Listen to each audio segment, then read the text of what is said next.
मिस्टी जा खाना ले आओ बेटा। अच्छा तो निखाइल जाओ। अभी खाना बनता।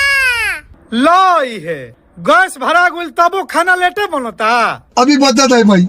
तहर मम्मी कहिए ले मुंह फुलैले रहली हा बैगन कि जल्दी गैस भरवाई। अच्छा चूल्हा पर खाना बनावे में लेट होता।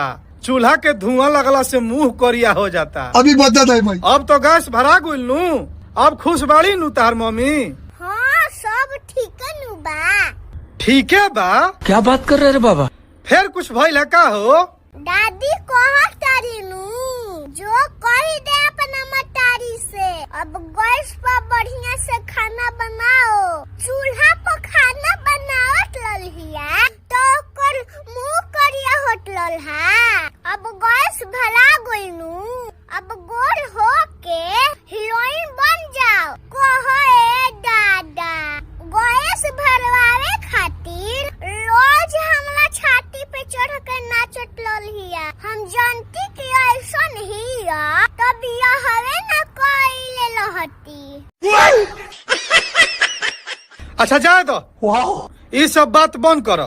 मम्मी के बतिया ना सुनबा। तोर मम्मियों कुछ कहत लिया का?